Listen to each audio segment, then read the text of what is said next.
Hello നമസ്കാരം, എല്ലാവർക്കും എൻ്റെ ചാനലിലേക്ക് വീണ്ടും സ്വാഗതം. നമ്മൾ ഇന്ന് നോക്കുന്നത് പരിവാഹൻ്റെ സൈറ്റ് വഴി KL സീരീസിലുള്ള ഡ്രൈവിംഗ് ലൈസൻസ് നമ്പർ എങ്ങനെ കണ്ടുപിടിക്കാം എന്നുള്ളതാണ്. വിവരങ്ങൾ ചെക്ക് ചെയ്യാനായിട്ട് അപേക്ഷകൻ്റെ പഴയ ഡ്രൈവിംഗ് ലൈസൻസാണ് വേണ്ടി വരുന്നത്. വീഡിയോ ഇഷ്ടമായാൽ ലൈക്ക് ചെയ്യാനും ഷെയർ ചെയ്യാനും ചാനൽ സബ്സ്ക്രൈബ് ചെയ്ത് സപ്പോർട്ട് ചെയ്യാനും മറക്കല്ലേ. ഗൂഗിളിൻ്റെ ഒരു പുതിയ ടാബ് ഓപ്പൺ ചെയ്യുക. ഇതിൽ പരിവാഹൻ എന്ന് ടൈപ്പ് ചെയ്ത് നൽകുക. ഓപ്പൺ ആയിട്ട് വരുന്ന പേജിൽ ഓൺലൈൻ സർവീസസ് എന്നുള്ള ഓപ്ഷന് തൊട്ടടുത്തായിട്ടുള്ള ഇൻഫർമേഷണൽ സർവീസസ് എന്നുള്ള ഓപ്ഷനാണ് ക്ലിക്ക് ചെയ്ത് നൽകേണ്ടത്.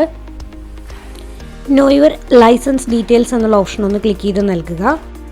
നെക്സ്റ്റ് ഇതുപോലൊരു പേജ് ആയിരിക്കും ഓപ്പൺ ആയിട്ട് വരുന്നത്. ഇതിൽ ഡ്രൈവിംഗ് ലൈസൻസ് നമ്പർ എന്നുള്ള ഓപ്ഷനിൽ ഡ്രൈവിംഗ് ലൈസൻസിലുള്ളതുപോലെ ഡ്രൈവിംഗ് ലൈസൻസിൻ്റെ നമ്പർ കൃത്യമായിട്ടൊന്ന് ടൈപ്പ് ചെയ്ത് നൽകുക.